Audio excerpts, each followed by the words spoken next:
the portion of our Bible study where we pray. We always start recording when we are ready to start looking at Scripture, which we are right now. And I will share our screen and let you all know that the readings for this coming Sunday are Isaiah 9, 1 through 4, where we talk about the people finding hope in the darkness. 1 Corinthians 1, 10 through 18, where we talk about how it does not matter who baptized you. That doesn't make you any better or worse than anyone else. And our reading from Matthew is the story of the fishers of men. And then we also have Psalm 27. Does anyone have a reading that they are feeling drawn to or most interested in beginning with? For me, how about Isaiah? You said darkness, which is kind of what is like what's going on right now. Yeah, all of us are feeling like we could use a little Isaiah hope. Okay, let's do it. And I'd like to look at maybe after that the First Corinthians passage. I think it has some application right now. Absolutely. So we will make sure that we save some time to get to both today. And I'm going to start being better about having a little pitch for each so that we all know what we're getting into when we have the readings. Excuse me, what was the First Corinthians reading? Please tell me the place. 1, 10 through 18. Okay. But we are beginning with Isaiah 9, 1 through 4. So I really like the Message version. I don't have to read that first, but I would like to read the message of the Isaiah. So we can do it second, or if someone wants to read something more traditional first. I'm perfectly happy with it being the message. Okay. I think that's usually, I think they're very good translations. So I'm happy to have that. This version I like, but probably both are worth reading. Anyway, I'll start with the message if that's okay with everybody. Sure. Oh. I said, well, I took all this in and I thought it through inside and out. Here's what I understood. The good, the wise, and all that they do are in God's hand. But day by day, whether it's love or hate they're dealing with, they don't know.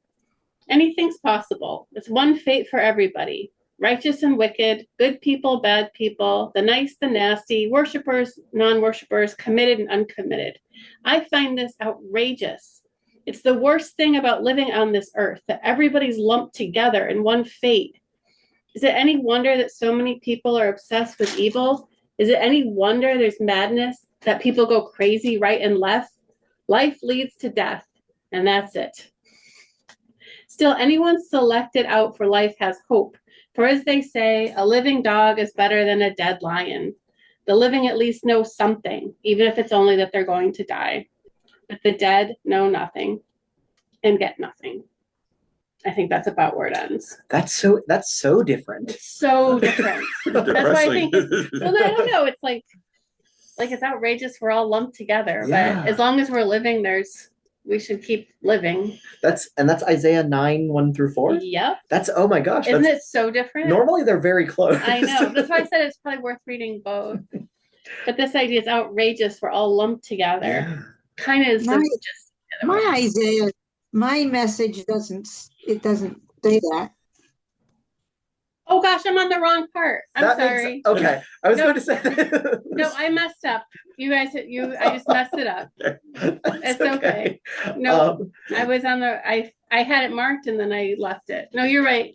I was reading along in the message and I'm going, where are you? No, I was like, it's so different, and that's because I'm on the wrong thing. So no worries, my bad. That's okay. Anyway, I guess I had to hear that, whatever it was. Go ahead, somebody read the right one. Leslie, would you like to read for us the message? Okay, I'll read you the 9, 1 through 4 of the message.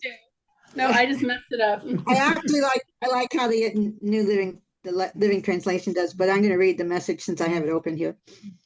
But there will be no darkness for those who were in trouble. just a minute. I'm gonna switch glasses. My reading glasses are better. Earlier, he did bring the lands of Zebulun and Naphtali into disrepute. But the time is coming when he'll make the whole area glorious. The road along the sea, the country past the Jordan, international Galilee. The people who walked in darkness have seen a great light. And those who lived in a land of deep shadows, light, sunbursts of light. You repopulated the nation. You expanded its joy. Oh, they're so glad in your presence. Festival joy, the joy of a great celebration, sharing rich gifts and warm greetings. Let's see how far this goes. The abuse of oppressors and cruelty of tyrants. I don't know if that's after 4. So that's part of 4. Go ahead. Okay. Yeah, So should be. the abuse of oppressors and cruelty of tyrants, all their whips and cudgels and curses is gone, done away with. A deliverance as surprising and sudden as Gideon's old victory over Midian. Yep. That makes a lot more sense. Yeah, I was trying to. You were reading it, and I was like, no. Nope, I was just wrong. It was Ecclesiastes, not Isaiah. That In case makes anyone sense. wanted, I guess I had to hear it for some reason, but that wasn't the reading.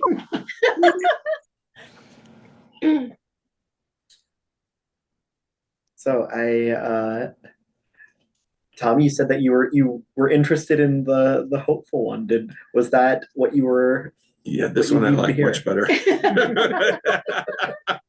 Yeah, that is what I needed to hear. I mean, the world's going crazy, It's be sure. it locally or worldwide or whatever.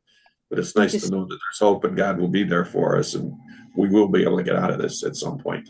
Mhm. Just hopefully in the interim, not too many people are hurt. People find love for each other. Yeah. David, were you about to say something? I was just going to say this comes out of the time of the when the Northern Kingdom had been taken into captivity, and Isaiah is promising hope to the people who have been captured, who have been their kingdom's been taken away from them. So that just in that context, we could understand that what he's addressing, I think. Yeah, I think that's a very good point to bring up, is that it is this was being spoken in a hopeless time when the lands of Zebulun and Naphtali had been captured and taken over. And it was the idea that there was hope for them, but not just them, for everybody, and not even just the Jews, but everyone even beyond that. And there's something really powerful about that.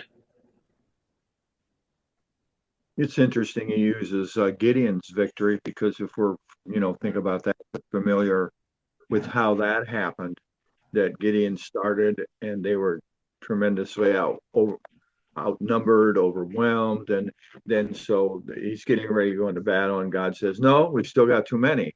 So then he takes them through this series of tests so that they have a very tiny force to to go to battle with, and God uses trickery. He uses the fear of the forces that they're over Midian, and in order that they may, it's clearly God's victory. Yeah. It's not their military might, but he fools them into thinking that they're a mighty force and they run away in confusion. So, yeah. Yeah, I believe in that story of Gideon, they get down to 100 soldiers is what he has. And one of the ways, I love this, he decides, God tells him to decide which soldiers to take, is he takes the soldiers to the riverbank for a drink of water. And it's the ones who cup the water in their hands versus the ones who lean down and sip directly from the stream.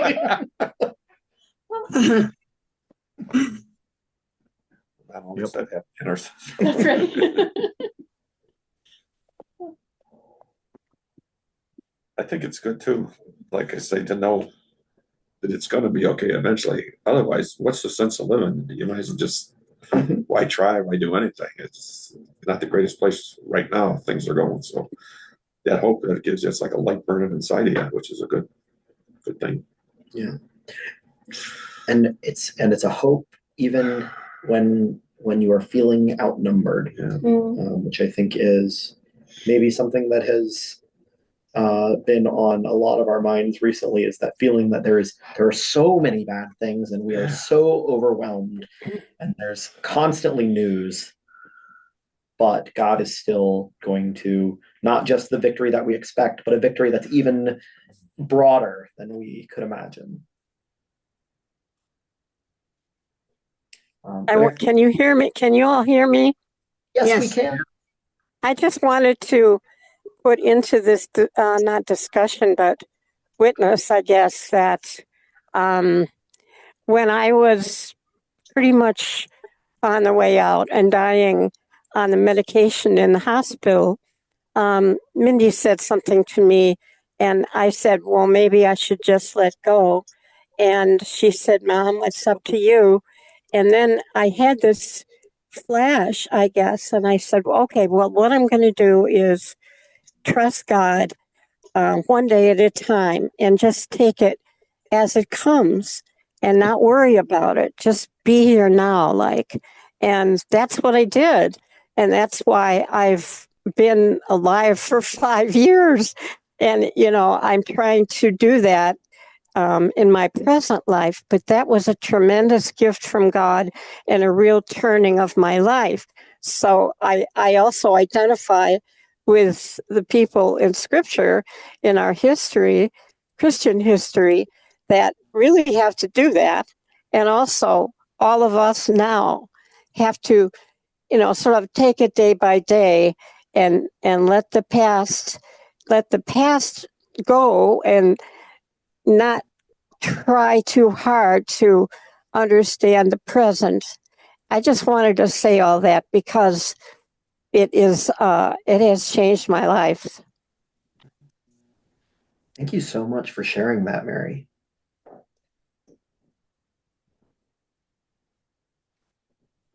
Yeah, I think we say things like, we're going to walk by faith and not by sight. I mean, I think people say things like that, but actually doing it, I don't think any of us would do it until we have to. Because it's right until we have to. And depending on how much time you spend online or on the news to maintain any kind of hopefulness, it's got to be by faith right now, at least for me. But those who've walked in darkness have seen a great light. I think sometimes when you can't walk by sight, you have to walk by faith. And it's only when you're in that darkness do you even have the opportunity to try to do that. Mm-hmm. And that's really, in my life, that's been a great light. So thank you, Mary, for sharing that. Yeah.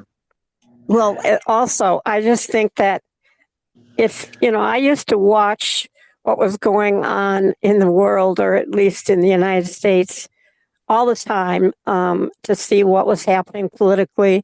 And I don't anymore because it's overwhelming and I just can't do it. So I can't, I imagine that's probably true for you all. You don't spend a heck of a lot of time watching the news. I don't know. I do, but it's yes. I'll just leave it there. But anyway, yeah, that I think this understanding, a lot of ways, that this is about as dark as it could get, and their only resource was God, even Yeah. with Midian too. And like you were talking about how you were just kind of leaving it in God's hands. And that's how Gideon actually agreed to take up the leadership. Because if you go back into the story of Gideon, it was that's where the saying, putting a fleece out comes from Gideon. And he did, the way he did that was he literally put a fleece out and said, God, if the ground around it is wet and the fleece is dry, I'll follow you or do what you say. And then the next night he said, well, let's try it the opposite way. Then if the fleece is wet and the ground is dry, yeah, and that's what convinced that God moved in his life in such a way that it gave him confidence and assurance to go forward and lead the people. And that's kind of what we need to depend on now. Sometimes we look around us and things seem pretty hopeless, and that we need to realize that God has promised that he will be with us. He doesn't always promise to fix things the way we'd like to in the Yeah. time, but God is with us through whatever we're going. He cares, and he's our resource. He's our strength. Yeah. And I really liked what you had said, Charity, about there's that idea that specifically the people who walk in darkness have seen the light, and you can't appreciate the light without having been in the darkness. That the image that came to my mind is the stars. You can't see the stars when there's light pollution. You have to be in the dark to see them. Yeah. That's good. And it's this time of year too. It's just very, very dark and very It cold. is. And it can get not enough vitamin D. Mhm. Everyone can get a little, it's just a lot of things right now going on at the same time. But that's why faith is a gift that we can choose. Yeah, I guess it's a matter of who we're trusting rather than looking at the circumstances. And even in one of my New Testament professors used to say, you define faith as a whole soul trust in God, and that that's our resource. Faith is not what we know, what we understand, but faith is trust in God and trust in Jesus. Yeah. I like that phrase. People in 12-step programs have a saying that trust is try really using step 3. And step 3 is where you turn your life and your will over the care of God as you understand God. So try actually really doing that and see what happens. Because we say a lot of, I'll talk for myself. It's very easy, especially in prayer groups, especially in churches that are a little more evangelical, I guess. It's very easy to say all these things. Like, it's really very not easy to actually trust God the way Mary was talking about when you're really up against it. Absolutely. That's hard. And for me, the only way I've really learned real trust is when that's the only option. Yeah. And then my life's been better because of it. Yeah. But it's not your first choice for most people. But it's a gift if you get it. So we like control, and that's an option. We do. One of the things that I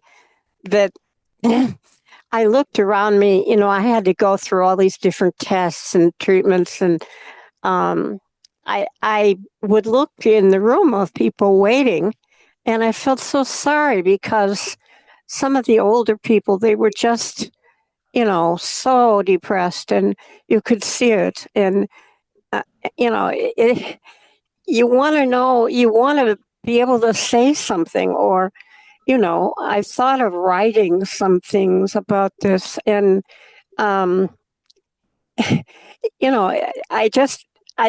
can't, you can't go up to people and preach to them. At least I don't think I could, but it is a great gift to be able to actually, not worry and to give each day to God. One of the things I have great trouble with is that when I moved here, when my family moved my stuff here, there's too much stuff, and I keep trying to figure out what to do with it. And, things are messy, and I have not a very good way of being, thinking it through. And I think a lot of people get bogged down with, I don't know. I think that's something that happens with a lot of people, whether they're ill or whether they're displaced, or it's very difficult to think clearly and feel that you know what you're doing, you know. I mean, that's how I feel about my possessions here. It's too much, but I have a lot of trouble figuring out either what to do with everything or you know, how to give it away, how to, I just have a lot of trouble with that. Mhm.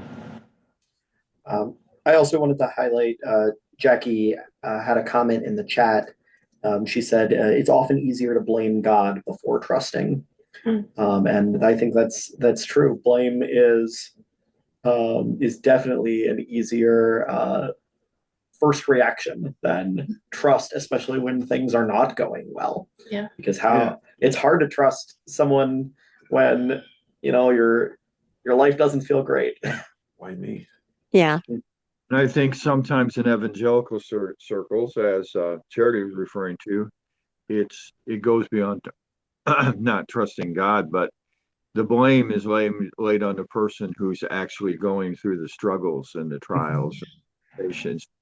You know, we go back to kind of the Job mentality that if bad things are happening to you, it must be because of something you did. And so that in addition to suffering, people are sometimes have the guilt of the people trying to tell them, well, this suffering you're going through is something that is because of something you did, or you don't have enough faith. Mhm. Especially in the Yes. more charismatic, yeah, you don't have enough faith. Otherwise, if you had enough faith, then you know these things wouldn't be happening. So that Oh, can be. that attitude makes suffering or questioning really not so good because, um, you know, trusting God, you can't. I have always been a little bit obsessive about a whole lot of things, and I can't do that anymore. You know, I just have to put away hopelessness and just say, okay, what can you learn to do, you know, in this situation? It's not hopeless. And that's a real discipline in your life once you see that, because I think we tend to hold ourselves to really high standards, and sometimes we can't live up to them. And it's not that that God judges us for that as long as we're trying. I mean, I think that in the past I've been very, I don't know, obsessive about trying to get everything done. And then if you don't, you know, you feel really badly. But I have to be, I'm trying to say, okay, you know, I did this and this, but I don't think God judges us all of that way. He loves us so much, and you know, I just can't. I have to stop myself when I start doing that. Yeah. Well, your I experience, I'll just say quickly, well, your experience, you Mary, is the same thing my 94-year-old mother experienced. The very same situation with stuff and things like that. She just obsessed about it, you know, that she couldn't deal with Hmm. to leave for all us and all that. So that's a very common feeling. But Hmm. sometimes you never realize that God is all you need until God is all you have. So Oh, Yeah. that's it's a good concise. turn of phrase. I love Yeah. that. Yeah, thank you, David. Uh, I one thing I think many of the people in this group already know is I have a favorite prayer in the Book of Common Prayer. It's the prayer to be said by a sick person in the morning, and it goes through different things you may be feeling through your day. And there's a line in there that says, "If I am to do nothing at all today, may I do it gallantly." Okay. And I mean, it says there's other parts, if I am to stand, if I am to sit, it goes through all of it, but it ends on that one. And I think sometimes that's a prayer we all need to hear, Mm. is there are things out of our control, and God, please help us to just be when we need to. with that, I wanted to make sure we had time for that First Corinthians reading. So I think now is a good time to switch over. And that is First Corinthians chapter 1, verses 10 through 18. Would someone like to read that passage? I'll read it real quickly from the NRSV, the passage right here that's in the half. Now I Great. appeal to you, brothers and sisters, by the name of our Lord Jesus Christ, that all of you be in agreement, and that there be no divisions among you, but that you be united in the same mind and the same purpose. For it has been reported to me by Chloe's people that there are quarrels among you. My brothers and sisters, what I mean is that each of you says, I belong to Paul, or I belong to Apollos, or I belong to Cephas, or I belong to Christ. Has Christ been divided? Was Paul crucified for you? Or were you baptized in the name of Paul? I thank God that I baptized none of you except Crispus and Gaius, so that no one can say that you were baptized in my name. I did baptize also the household of Stephanas. Beyond that, I do not know whether I baptized anyone else. For Christ did not send me to baptize, but to proclaim the gospel, and not with eloquent wisdom, so that the cross of Christ might not be emptied of its power. For the message about the cross is foolishness to those who are perishing, but to us who are being saved, it is the power of God.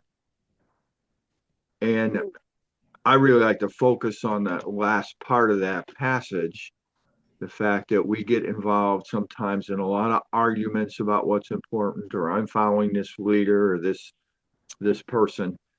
But for Paul, it was all about the message of the cross and how foolish it seems to people, how foolish it seems to the world, how foolish it seems to people like the leaders in the world that we can look at, that the fact that what is truly important about the gospel and the message of that seems just foolish to people. The fact that it's Jesus came to die, and he died, and that shows the ultimate value of leadership, or what it means to be in the kingdom of God, to be willing to self-sacrificially give yourself for others instead of accruing power and strength and money and things, and lording it over others instead.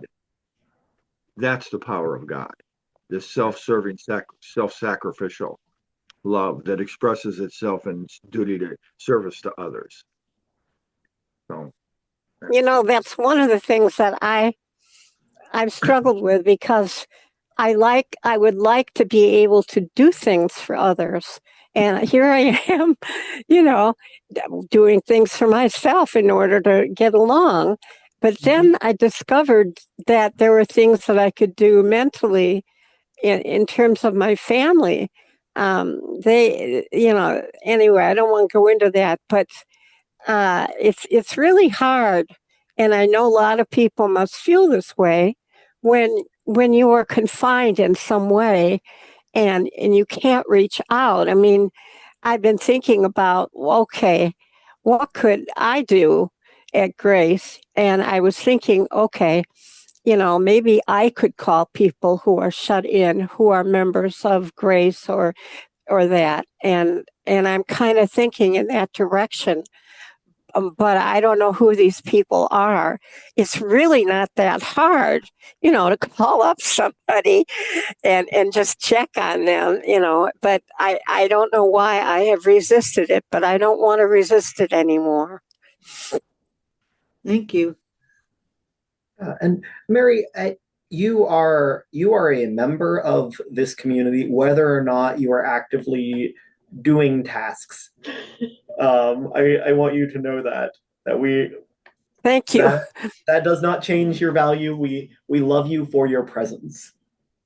and sometimes, Mary, our goal, our place in life is where we need to be ministered to.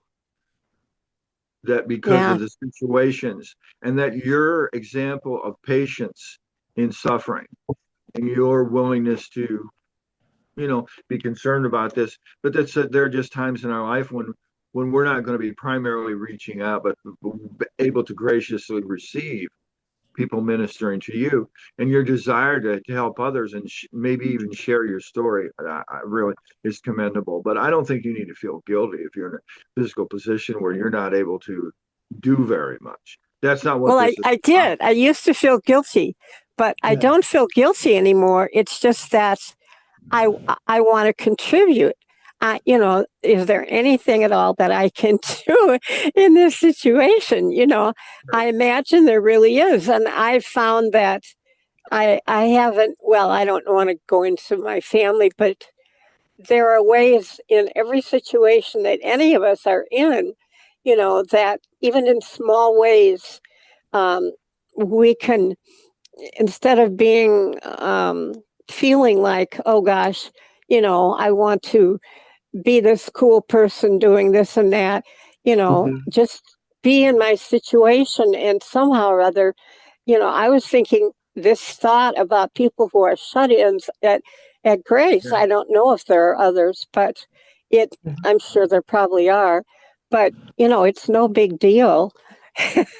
I mean, charity has done that for me, and it's no big deal to let them know that we're thinking of them and see what their thoughts are in the present. And just Absolutely. I'm thinking that's something I could do. And you It, and I can yeah. talk more about that, what that might look like. I'd be happy to. And Mary, I don't Okay. call you because you're a shut-in. I call you because I adore you. No, I used the wrong word. Yeah, that's right. It's just that now I can't drive. And so I go a little stir crazy sometimes because I enjoy, being out. And even if I can't go, they used to let me go along and shop to do my shopping, but now I can't do that. And so I'm kind of stuck here and I'm trying to think about, okay, how could I get, charity has very wonderfully offered to be able to come and get me, and take me to church. I don't live that far away, but it's like that would be wonderful. And we're trying to work that out sometime. But the idea of reaching out is important to me. I mean, this doesn't mean anything, but I am I went to, never mind, that's a different thing. It's just that I really would like to be thinking that I'm giving in some way. Yeah, absolutely. You know, And I, Mary, I have absolutely no wise words for you at all. But I know just even me, my situation is different. But I am the first one to see somebody struggle with the door and be like, oh, I should know somebody could open that for me. Yeah, Yeah. can't do that for somebody else. Or that shift in mindset of what David was saying is sometimes your best help is allowing somebody to help for you is a hard lesson. And I love that you're still trying to say, like, okay, but I can do something, and you'll totally come up with something, but you just being a part of this, because I just understand somebody had asked me if I could help with something. And my background special ed, so I thought they wanted my help because I worked making accommodations and then realized, oh no, they asked me because I need help. That's great, which is fine and wonderful. But there's like this mental of like, I guess I'm still helping. Yay. both That's can be true, Jackie. I mean, I, different and also, way. you not having wise words puts you in good company because Paul also says that he does not speak with eloquent wisdom in our message. It's just that the whole value system of the world, that our worth is wrapped up in either our power or our ability to do things. The ability. But Yeah. what Jesus did was he died. And that's foolish to the world, that could be a powerful thing to do. That seems weakness. It seems like he was defeated. Mhm. But this upside down world of the cross, where the cross turned out to be the ultimate strength, although it seems to the world that it was the ultimate defeat. And this is why it just didn't make sense in that Yeah. world, and it still doesn't make sense to this world either. That in giving yourself, being willingness to even die for others is not weakness, it's strength that shows the ultimate love and the ultimate power of God, that it isn't dependent on what we can do, but what people see through Yes. our lives. Yeah. I love this conversation, but I also do want to get into other parts of this reading because I think there is so much going on in here that feels so relevant to a modern church. Uh-huh. For example, I belong to the Baptists, I belong to the Episcopalians, I belong to the Catholics, or even on a smaller level, I belong to the 8 o'clock service, I belong to the 10:30 service. We see these divisions in our church all the time, and I think it's a really interesting thing to look at, that it was going on all the way back then, and we still are doing these same things. Mhm. Yeah. I really like the beginning part where they were talking about having harmony in the church, and I was just thinking of what we're going to be having a church meeting this week, and that hopefully that there's not going to be divisions. I feel that our church is pretty much together, but there's always going to be people's different opinions when you put people together. And I just was thinking that the one word that sticks out to me is to live in harmony with each other, and let there be no divisions in the church. Rather be of one mind, united in thought and purpose.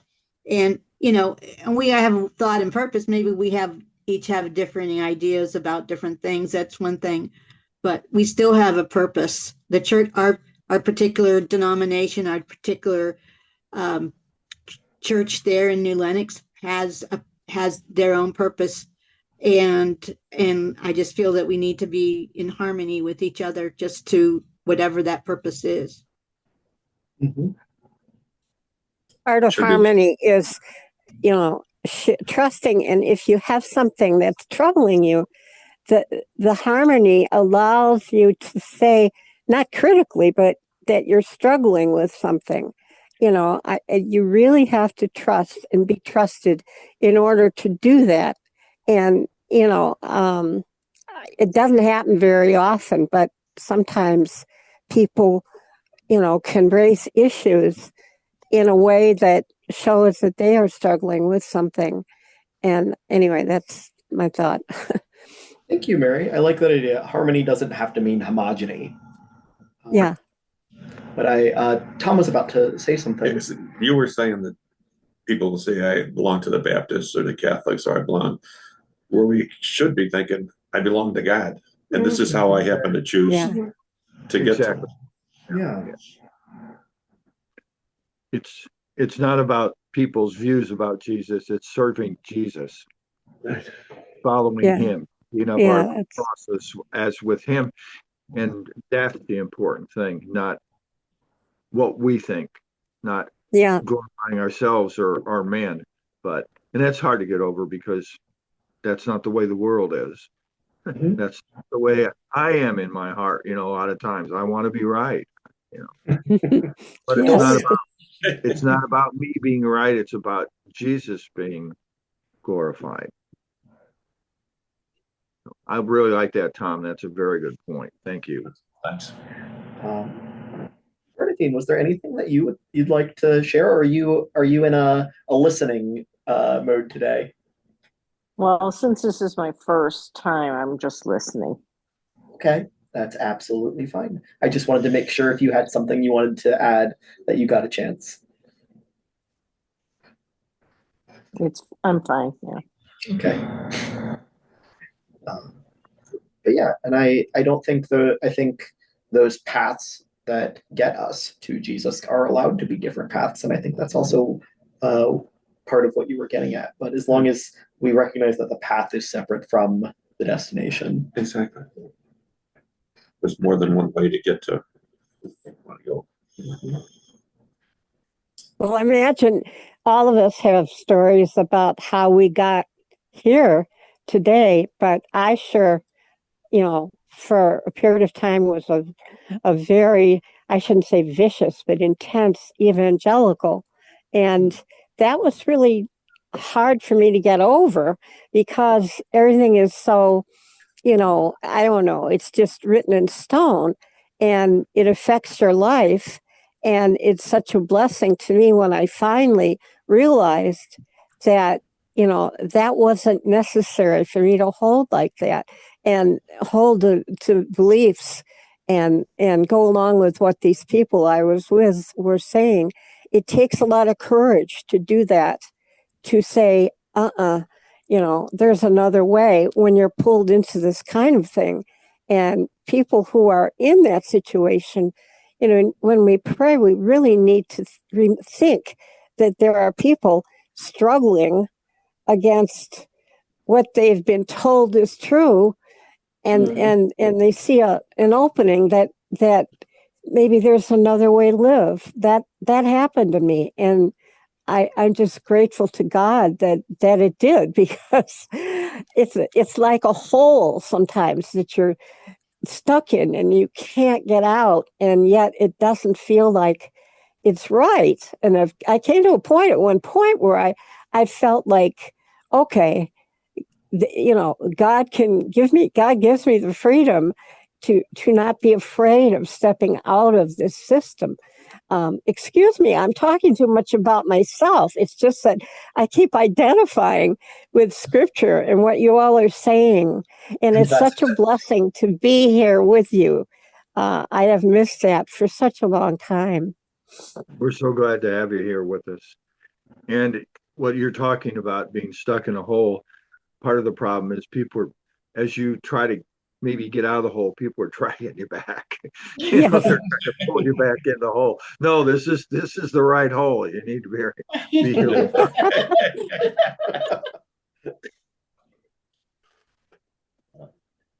Well, this is my my announcement that it is 2:00. I'm not kicking anyone out, but I'm giving anyone permission to leave if they would like to go. You can kick Jackie out.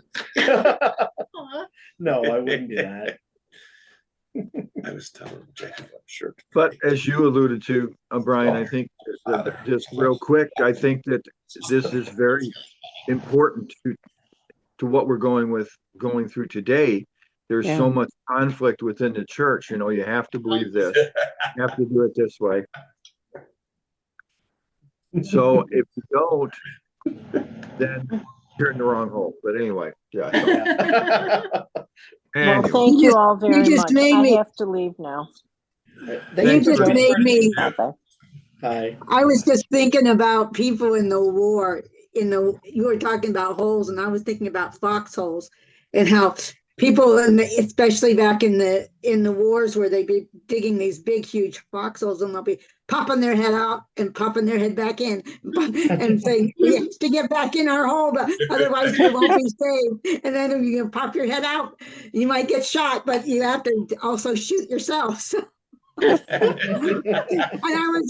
it was just for some reason, I don't know why that just hit me. I don't remember.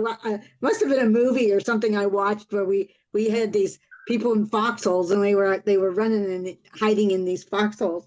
Or trenches like World War I. Yeah. Yeah. Well, the trenches were a lot different than the foxholes. Still. See, Jackie, we would miss you because you're funny. I'm so proud to be her dad. Oh. I really, really am. Well, and hey, that's on video now. You haven't turned it off yet. All right. I will stop the recording with that. But Jackie, so now you've got your dad on video saying he's proud to be your dad.